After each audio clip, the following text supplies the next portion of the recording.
Hello friends, welcome to Achievers academy.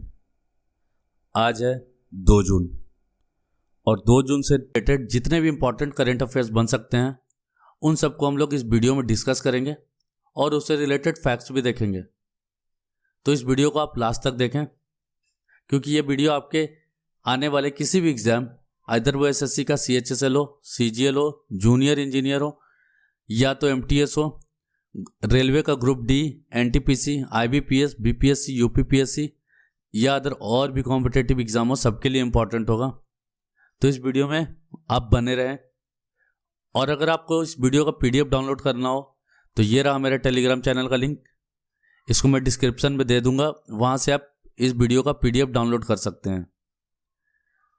और जो लोग इस चैनल पर नए हैं फ्रेंड्स, वो प्लीज़ इस चैनल को सब्सक्राइब करें और जिन्होंने अभी तक सब्सक्राइब नहीं किया वो भी इस चैनल को सब्सक्राइब करें और नीचे दिए गए बेल आइकन को क्लिक करें ताकि मेरे आने वाले वीडियोस की नोटिफिकेशन आपको मिलती रहे। तो चलिए बिना टाइम गवाए स्टार्ट करते हैं अपने इस इंटरेस्टिंग सेशन को और पहले क्वेश्चन की ओर चलते हैं।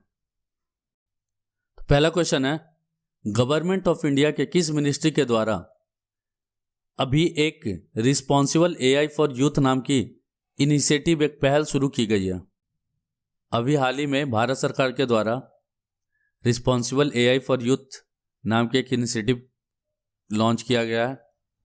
अब आपका क्वेश्चन है कि ये किस मिनिस्ट्री के द्वारा किया गया है।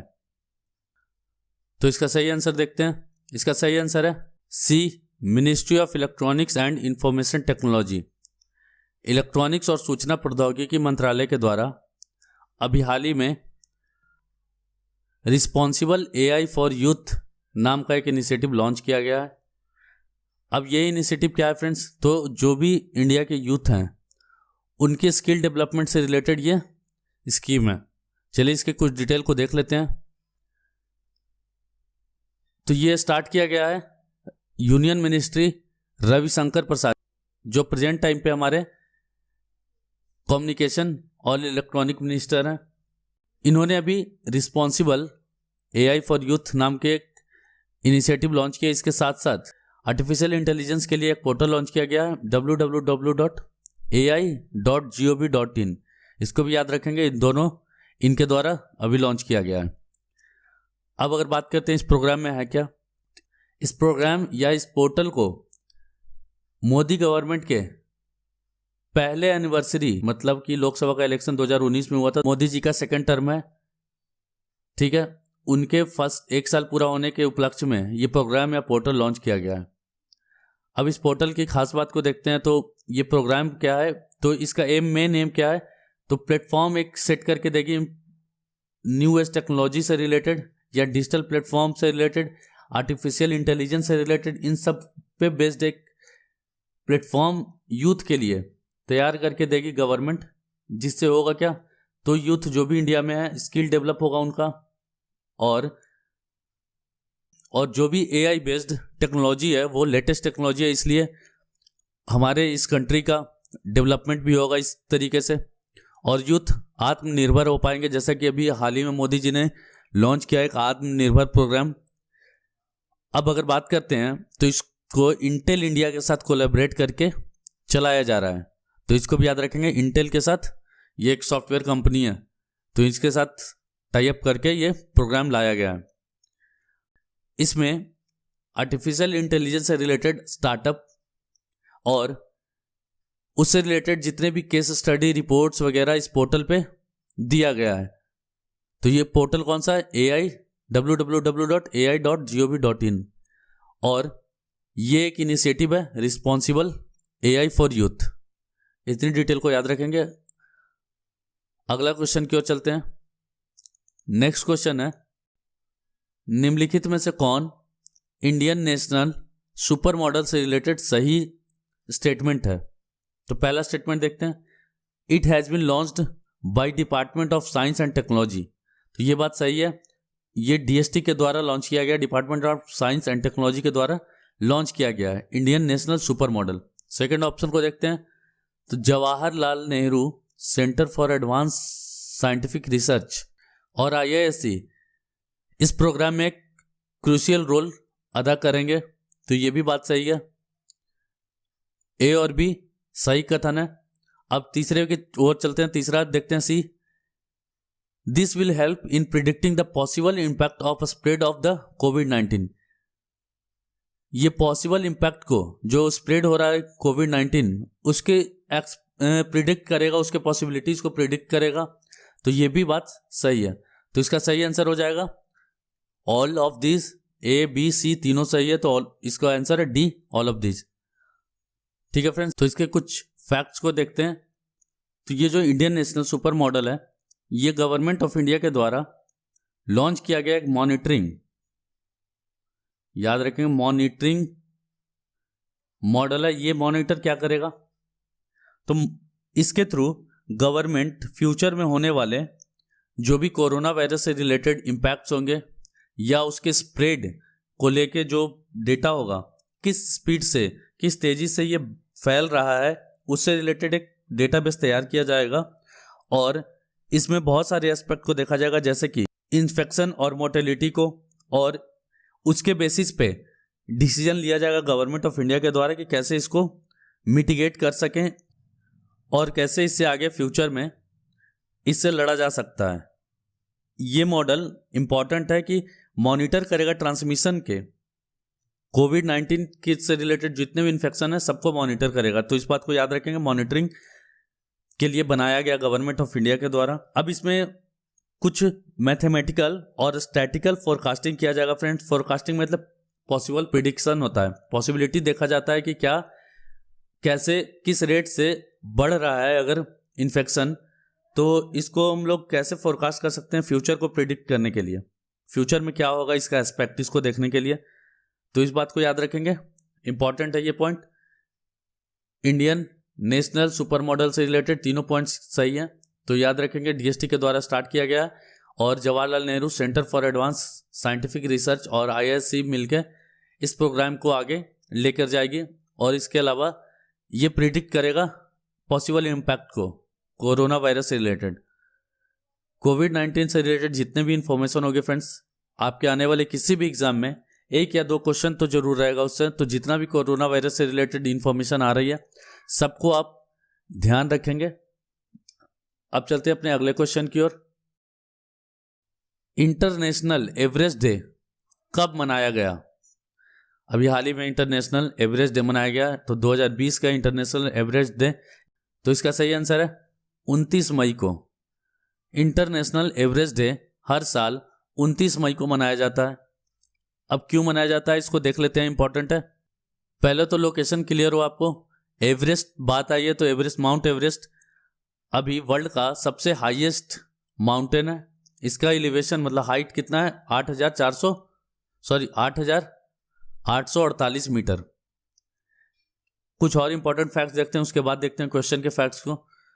तो इसको माउंट एवरेस्ट को सागर माथा भी बोला जाता है। ये भी एग्जाम में पूछा गया है कि सागर माथा, नेपाल में माउंट एवरेस्ट को क्या बोला जाता है, सागर माथा, नेपाली लैंग्वेज में सागर माथा बोला जाता है। इसके अलावा चोमुलंग बोला जाता है तिब्बतियन लैंग्वेज में। और पूरे इंडिया या वर्ल्ड इसको माउंट एवरेस्ट के नाम से जानता है, इसको भी याद रखेंगे। अब माउंट एवरेस्ट को एवरेस्ट नाम क्यों दिया गया? तो माउंट एवरेस्ट को एवरेस्ट नाम सर जॉर्ज एवरेस्ट के नाम पे रखा गया है। ये क्या थे? ये एक सर्वेयर जनरल ऑफ इंडिया थे, ठीक है, इनके नाम पे ही माउंट एवरेस्ट इसको रखा गया है। अब चलते हैं क्वेश्चन की ओर। क्वेश्चन के फैक्ट्स को देखते हैं, तो इस दिन मनाया क्यों जाता है। तो चलिए देखते हैं क्वेश्चन से रिलेटेड फैक्ट्स को। तो ये दिन मनाया क्यों जाता है, क्योंकि 29 मई 1953 को सर एडमंड हिलेरी जो कि न्यूजीलैंड के थे और तेंजिंग नोर्गे शेरपा जो कि नेपाल के थे, ये पहले ह्यूमन बने थे जिन्होंने माउंट एवरेस्ट की चढ़ाई की थी। तो ये माउंट एवरेस्ट के फर्स्ट समिट को पूरा करने वाले पहले ह्यूमन बने थे और इन्होंने कंफर्म किया था माउंट एवरेस्ट की चढ़ाई को। तो अब बनाया कब से जाता है? तो नेपाल गवर्नमेंट ने डिसाइड किया कि इसको इंटरनेशनल एवरेस्ट डे के रूप में मनाया जाएगा, जब जो क्लाइंबर थे हिलेरी, इनकी मृत्यु हो गई थी 2008 को। तो उसके बाद से 2008 से हर साल 29 मई को माउंट एवरेस्ट डे मनाया जाता है। तो 2-3 फैक्ट्स को याद रखेंगे माउंट एवरेस्ट से रिलेटेड। एक तो स्टैटिक पार्ट से याद रखेंगे, वर्ल्ड का हाईएस्ट माउंटेन है। अगर हम बात करें इंडिया का हाईएस्ट पीक, तो डिस्प्यूटेड है K2। K2 को बोला जाता है इसका एक और नाम गॉडविन, ठीक है। इसके अलावा अगर बात करें अनडिस्प्यूटेड में तो कंचनजंगा है, तो इसको भी याद रखें, कंचनजंगा। कंचनजंगा इंडिया का हाईएस्ट पीक है। अभी अगर क्वेश्चन आता है फ्रेंड तो K2 है, अनडिस्प्यूटेड में कंचनजंगा है, ठीक है। वर्ल्ड में सबसे highest mountain peak Everest, Nepal में है ये, और इसका एलिवेशन याद रखेंगे 8,848। ये भी फैक्ट्स पूछ लिया जाता है एक छोटे एग्जाम में। उसके बाद अगर नेपाल में इसकी बात करें तो सागरमाथा बोला जाता है, तिब्बत में चोमुलंग बोला जाता है। इतनी डिटेल को याद रखेंगे। अब चलते हैं अगले क्वेश्चन की ओर। नेक्स्ट क्वेश्चन है, किस स्टेट गवर्नमेंट के द्वारा मुख्यमंत्री स्वरोजगार योजना अभी हाल ही में रिटर्न माइग्रेंट, जो बाहर से आए हैं प्रवासी मजदूर जिनको आप लोग हिंदी में बोलते हैं, इनके लिए लॉन्च किया गया है? तो इसका सही आंसर है बी, उत्तराखंड। उत्तराखंड गवर्नमेंट के द्वारा प्रवासी मजदूरों के लिए एक सेल्फ एम्प्लॉयमेंट अपॉर्चुनिटी देने के लिए, और जो रिवर्स माइग्रेशन है, इंटरप्रेन्योरशिप है, उत्तराखंड में स्किल्ड और अनस्किल्ड लेबर है, हैंडीक्राफ्ट से रिलेटेड या अनएम्प्लॉयड यूथ है, उनको अपना बिजनेस स्टार्ट करने के लिए एक स्कीम लाया गया है। उस स्कीम का नाम मुख्यमंत्री स्वरोजगार योजना दिया गया है। इसके अलावा अगर बात करते हैं फ्रेंड्स, तो उत्तराखंड गवर्नमेंट स्किल्ड और unskilled artisans, handicrafts and unemployed youth को अपना बिजनेस स्टार्ट करने के लिए लोन भी प्रोवाइड करेगी। इसी तरह का एक प्रोग्राम उत्तर प्रदेश गवर्नमेंट के द्वारा और मध्य प्रदेश के गवर्नमेंट के द्वारा भी लाया गया, मुख्यमंत्री स्वरोजगार युवा योजना, तो इसको भी याद रखेंगे। इसके अलावा अगर बात करते हैं, हाल ही में गवर्नमेंट ऑफ इंडिया के द्वारा एक स्कीम लॉन्च किया गया है, उसका नाम बहुत फेमस है, आप लोगों ने सुना होगा उसका नाम है आत्मनिर्भर भारत, ठीक है, आत्मनिर्भर भारत, इसको भी याद रखेंगे। ये स्कीम भी लॉन्च किया गया है एम्प्लॉयमेंट जनरेट करने के लिए, जो भी लोग लोन लेना चाहते हैं या बिजनेस करना चाहते हैं, उससे रिलेटेड ये प्रोग्राम लाया गया है, ठीक है फ्रेंड। तो इसको स्टार्ट किया किसने? उत्तराखंड गवर्नमेंट ने, तो इस चीज को याद रखेंगे। अब बात आई अगर उत्तराखंड की, तो कुछ फैक्ट्स है उत्तराखंड के, देख लेते हैं। तो ये रहा मैप में उत्तराखंड। यहाँ पे प्रेजेंट टाइम पे चीफ मिनिस्टर त्रिवेंद्र सिंह रावत हैं, और गवर्नर, यहाँ के गवर्नर बेबी रानी मौर्य हैं।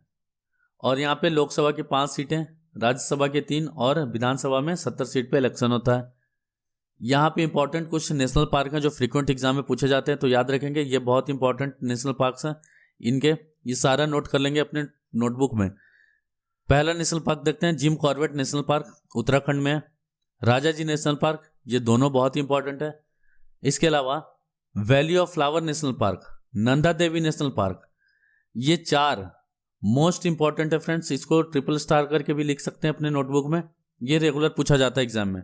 इसके अलावा Gangotri national park, Govind Pashu Vihar wild life sanctuary, Kedarnath wild life sanctuary, ये 3 भी एग्जाम में पूछा जाता है, ठीक है। तो ये पूरे नेशनल पार्क को याद रखेंगे उत्तराखंड के। अब चलते हैं अपने अगले क्वेश्चन की ओर। अगला क्वेश्चन है, अभी हाल ही में central institute of plastic engineering and technology का नाम बदलकर क्या रखा गया है? इसका नाम बदल दिया गया अभी, तो इसका नाम बदलकर क्या रखा गया? यह गवर्नमेंट ऑफ इंडिया के द्वारा फंडेड इंस्टीट्यूट है प्लास्टिक इंजीनियरिंग से रिलेटेड, तो इसका नाम रखा गया central institute of petrochemical engineering and technology. इस चीज को याद रखेंगे, इसका नाम बदल दिया गया है। अब इसका इंपॉर्टेंट क्या है, पहले तो नाम पूछा जाएगा, उसके बाद आपसे इसका लोकेशन पूछा जाएगा, ये किस स्टेट में सिचुएटेड है। तो इसका लोकेशन है चेन्नई, ये चेन्नई में स्टैब्लिश किया गया था 1968 में। तो इसका नाम बदला गया तमिलनाडु सोसाइटीज रजिस्ट्रेशन एक्ट 1975 के अंतर्गत। चलते हैं अब अगले क्वेश्चन की ओर। अगला क्वेश्चन है, अभी जोमेटो के नए को फाउंडर किसको बनाया गया है? अभी जो फाउंडर हैं जोमेटो के, उनके द्वारा, फाउंडर कौन है जोमेटो के? नाम याद रखेंगे, दीपेंद्र गोयल, इनका नाम है दीपेंद्र गोयल, जोमेटो के फाउंडर हैं। और इन्होंने अभी अपने सीईओ जो जोमेटो के सीईओ थे उनको अभी इन्होंने को फाउंडर बनाया है। तो उनका नाम क्या है? तो उनका नाम है मोहित गुप्ता। नाम याद रखेंगे, मोहित गुप्ता को जोमेटो का नया को फाउंडर बनाया गया। तो ये पहले क्या थे? मोहित गुप्ता सीईओ थे, इनको अभी को फाउंडर बनाया गया किनके द्वारा? दीपेंद्र गोयल जो कि फाउंडर हैं जोमेटो के। तो जोमेटो क्या है? जोमेटो एक फूड डिलीवरिंग वेबसाइट है, ठीक है। नेक्स्ट क्वेश्चन है, कारगिल का पहला सोलर लिफ्ट इरिगेशन प्लांट लगाया गया। ये कारगिल कहाँ पे है? लद्दाख में, ठीक है। तो इसको याद रखेंगे, यहां पे एक first solar lift irrigation plant लगाया गया है। तो ये किसके द्वारा लगाया गया है? तो ये इनोग्रेट किया गया है मोहम्मद रजा के द्वारा। मोहम्मद रजा जो कि लद्दाख के एनिमल सीप हस्बेंड्री एंड फिशरी के डायरेक्टर हैं, इन्होंने अभी इनोग्रेट किया है first solar lift irrigation plant को। अब इस इरिगेशन प्लांट में क्या है फ्रेंड्स? तो 5 किलोवाट का, ठीक है, 5 किलोवाट का सोलर प्लांट लगाया जाएगा और 3 हॉर्स पावर का, ठीक है, 3 हॉर्स पावर का मोटर लगाया जाएगा, समर्सिबल पंप लगाया जाएगा। और ये लगाया कहाँ जा रहा है? याक ब्रीडिंग फार्म बोध खरबू में, जो कि लद्दाख में है। इससे फायदा क्या होगा? तो इससे फायदा ये होगा कि जो लोकल लोग हैं वहां पे उनको इरिगेशन के लिए प्रॉब्लम नहीं होगी। उसके अलावा वहां पे जो भी लाइट से रिलेटेड, सनलाइट से रिलेटेड या एनर्जी से रिलेटेड प्रॉब्लम है, क्योंकि इलेक्ट्रिसिटी उतने हाइट पे ले जाया नहीं जा सकता, पॉसिबल नहीं है। वायर के एक्सटेंशन के कारण, जो कि वायर में प्रॉपर्टी होता है एक्सपैंड होने का या कॉन्ट्रैक्ट होने का, तो वायर उस तरह का सुटेबल मटेरियल इलेक्ट्रिसिटी के लिए उतने ठंडे प्रदेश में अवेलेबल नहीं है फ्रेंड्स, बहुत मुश्किल होता है लगाने में। तो इसको देखते हुए सोलर लाइट को यूज करके 5 किलोवाट का सोलर प्लांट लगाया गया और 3 हॉर्स पावर का समर्सिबल मोटर लगाया गया, समर्सिबल पंप लगाया गया। तो ये लगाया गया है क्रेडा के द्वारा। क्रेडा का फुल फॉर्म याद रखेंगे, कारगिल रिन्यूएबल एनर्जी एजेंसी है, ठीक है, इसके द्वारा लगाया गया है। तो लद्दाख की बात आई है तो कुछ मैप से लद्दाख को देख लेते हैं फ्रेंड्स। तो कुछ फैक्ट्स को देख लेते हैं। तो हम लोग जैसा कि जान रहे हैं कि अभी हाल ही में 370 हटाने से जम्मू कश्मीर में, जम्मू कश्मीर 2 भाग में पट गया। एक Jammu Kashmir UT with assembly यहाँ होगा, यहाँ सीएम बैठेंगे, और एक लद्दाख यूटी बनाया गया नया विदाउट असेंबली। 31 अक्टूबर 2019 को लद्दाख का फॉर्मेशन हुआ। क्यों हुआ? तो ये आर्टिकल था 370, जिसको 5 अगस्त को हटाया गया गवर्नमेंट ऑफ इंडिया के द्वारा। इसी से 2 यूटी बना है, जम्मू और कश्मीर और लद्दाख, ठीक है फ्रेंड्स। बस लद्दाख के इंफॉर्मेशन को याद रखेंगे। तो अगर बात करें लद्दाख के लेफ्टिनेंट गवर्नर की, तो उनका नाम याद रखेंगे। लद्दाख के नए नए लेफ्टिनेंट गवर्नर बने राधा कृष्ण माथुर, तो इनका नाम भी इंपॉर्टेंट है, याद रखेंगे। गवर्नर और सीएम के सेक्शन से क्वेश्चन एग्जाम्स में आपके पूछ लिया जाता है। अब अगले क्वेश्चन की ओर चलते हैं। अगला क्वेश्चन है कि एक मल्टीपर्पस डीकॉन्टिनिमिनेशन डिवाइस बनाया गया है, किसके द्वारा डेवलप किया गया?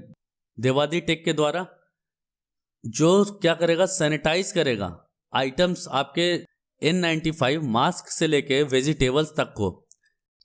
तो इसमें ultra violet germicidal irradiation technology का यूज किया गया है। तो इसका नाम क्या रखा गया है? आपसे क्वेश्चन है, इसका नाम क्या रखा गया? तो इसका नाम रखा गया फ्रेंड्स ल्यूमोस। नाम इंपॉर्टेंट है, याद रखेंगे। ल्यूमोस नाम का एक डिवाइस लॉन्च किया गया जो कि सैनिटाइज करेगा आपके N95 जो भी मास्क होता है उससे रिलेट से लेके वेजिटेबल्स को भी, सब्जियों को भी ये सैनिटाइज करेगा। इसके थ्रू सैनिटाइज किया जाएगा। इसमें जो टेक्नोलॉजी यूज हो रहा है वो इंपॉर्टेंट है, याद रखें। Ultra violet germicidal irradiation technology, ठीक है। अब इसमें होगा क्या, इसके डिटेल को अगर देखें तो इसको बनाया गया है यूबीसी टेक्नोलॉजी के द्वारा, जो कि हम लोगों ने बात किया। और इसमें जो भी आपके पास डिवाइसेज होगी, जो भी आपके पास सामान होगा, ये डिवाइस आपके डॉक्यूमेंट से लेके लैपटॉप, सेलफोन, डोंगल या तो पार्सल, स्टेशनरी या वॉलेट्स, इन सब को सैनिटाइज करेगा। इसके अलावा इसमें जो टेक्नोलॉजी यूज किया जा रहा है वो नॉन टॉक्सिक है इन्वायरमेंट के लिए, तो ये भी बहुत ही मेजर बेनिफिट है इस टेक्नोलॉजी का। ये अल्ट्रा वायलेट रे को यूज करके सैनिटाइज करेगा। ठीक है फ्रेंड्स, तो याद रखेंगे इसको लॉन्च किसने किया है या बनाया किसने है, तो देवादी टेक ने। तो देवादी टेक केरला बेस्ड एक इंस्टीट्यूट है, इसने इसको बनाया है। ठीक है, अब चलते हैं अगले क्वेश्चन की ओर। इतनी बातों को याद रखेंगे। तो अगला क्वेश्चन है, स्पोर्ट्स अथॉरिटी ऑफ इंडिया के नए डायरेक्टर जनरल बनाए गए हैं। ये प्रीवियस जो भी डायरेक्टर जनरल थे उनका कार्यकाल ही 2 साल बढ़ाकर कर दिया गया है, इनको नया डायरेक्टर जनरल अपॉइंट कर दिया गया है। तो ये कौन थे, मतलब अभी जो बनाया गया है वो कौन है, या तो प्रीवियस जो थे वही उन्हीं को बढ़ा दिया गया। तो इसका आंसर होगा संदीप मुकुंद प्रधान। तो संदीप मुकुंद प्रधान को फिर से 2 साल के लिए director general sports authority of India का बना दिया गया है। तो इतनी डिटेल को याद रखेंगे फ्रेंड्स। अब चलते हैं अपने अगले क्वेश्चन की ओर। तो अगला क्वेश्चन है, किसने एक कोलैब नाम का ऐप लॉन्च किया है। एक एक्सपेरिमेंटल ऐप है कोलैब नाम का, इसको किस कंपनी ने लॉन्च किया है। इसमें आप छोटे छोटे वीडियोस, शॉर्ट म्यूजिक वीडियोस वगैरह बना कर डाल सकते हैं। तो इसको लॉन्च किया है फेसबुक ने। ठीक है फ्रेंड्स, फेसबुक ने एक नया कोलैब नाम का नया एक्सपेरिमेंटल बेस्ड ऐप लॉन्च किया जिसमें आप छोटे छोटे म्यूजिक वीडियोस बनाकर डाल सकते हैं। ये टिकटॉक को, जैसा कि पता होगा आप लोग को टिकटॉक क्या है, तो ये टिकटॉक को देखते हुए, टिकटॉक को टक्कर देने के लिए ये फेसबुक ने कोलैब नाम का एक ऐप लॉन्च किया है। ठीक है, इसमें आप टिकटॉक की तरह छोटे छोटे वीडियोस या तो मिक्सिंग वीडियोस या दूसरों से कोलैब करके जो वीडियोस बनते हैं, म्यूजिकल वीडियोस, वो सब बनाकर आप पोस्ट कर सकते हैं। ठीक है फ्रेंड्स, तो याद रखेंगे कोलैब नाम का ऐप लॉन्च किया है फेसबुक ने। अब लास्ट क्वेश्चन की ओर चलते हैं, लास्ट क्वेश्चन देखते हैं। तो लास्ट क्वेश्चन है, अभी हाल ही में विप्रो के नए सीईओ और एमडी बनाए गए हैं। ये किनको बनाया गया है, किनको अपॉइंट किया गया है। तो इसका सही आंसर है थियरी डेलापोर्ट को। ठीक है, थियरी डेलापोर्ट को अभी हाल ही में विप्रो का नया एमडी और सीईओ नियुक्त किया गया है। अब फ्रेंड्स, जो पिछले एमडी और सीईओ थे वो थे अब्दाली निम्चवाला, इनको रिप्लेस करेंगे। ठीक है, थियरी डेलापोर्ट, ये इनको रिप्लेस करेंगे। तो ये हैं थियरी डेलापोर्ट, इनको ही नियुक्त किया गया है नया एमडी और सीईओ विप्रो का। ठीक है, अब बात आई है विप्रो की, तो विप्रो को देखते हैं। तो विप्रो एक आईटी से रिलेटेड कंपनी है। इसके अलावा बात करते हैं तो इसका इस्टेब्लिशमेंट 29 दिसंबर 1945 को, डेट याद रखेंगे, 29 दिसंबर 1945 को मोहम्मद प्रेमजी, जो अभी प्रेजेंट टाइम पे जो ओनर है अजीम प्रेमजी, उनके फादर थे मोहम्मद प्रेमजी, इनके द्वारा किया गया था। और इसका हेडक्वार्टर याद रखेंगे, हेडक्वार्टर है बेंगलोर में। ठीक है, हेडक्वार्टर भी याद रखेंगे विप्रो का। और प्रेजेंट टाइम पे अभी कुछ दिन पहले ही अजीम प्रेमजी रिटायर हुए हैं। उसके बाद अब्दाली निम्चवाला को बनाया गया था, उसके बाद थियरी डेलापोर्ट को बनाया जाएगा। तो इतनी डिटेल को याद रखेंगे। ये था फ्रेंड्स हमारा आज का सेशन। तो आपको कैसा लगा? अगर अच्छा लगा हो तो प्लीज़ ज़्यादा से ज़्यादा लाइक करें। अगर आप लाइक करते हैं तो इससे मैं भी मोटिवेट होता हूँ आगे की वीडियोस बनाने के लिए। और इस वीडियो को जितने भी आपके फ्रेंड सर्कल हैं या स्टडी ग्रुप्स हैं उन सब में शेयर करें। और जिन्होंने अभी तक सब्सक्राइब नहीं किया वो इस चैनल को सब्सक्राइब करें। और वहाँ पे एक लाल बटन होगा सब्सक्राइब का, उसको ज़रूर दबाएं। और बगल में उसके एक बेल आइकन होगा, उसको क्लिक करें ताकि मेरे आने वाले वीडियोस की नोटिफिकेशन आपको मिल जाए। और अगर आपको अनअकैडमी के किसी भी कोर्सेज में सब्सक्रिप्शन लेना हो तो आप ये मेरा रेफरल कोड यूज़ कर सकते हैं। वहाँ पे आपको 10% तक का डिस्काउंट मिल जाएगा। और अनअकैडमी पे फ्रेंड्स मेरे हिस्ट्री के क्लासेस आने वाले हैं, तो आप सब्सक्राइब करके रखें। अनअकैडमी पर भी और यूट्यूब पर भी।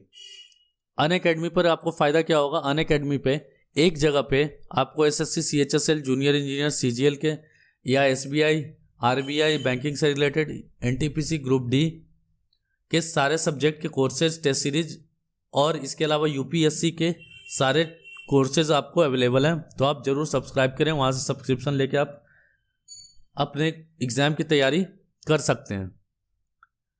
तो चलिए फ्रेंड्स, अगर अच्छा लगा ये सेशन तो आप कमेंट में ज़रूर बताएं और अब आपसे कल मुलाकात होगी। तब तक के लिए गुड बाय।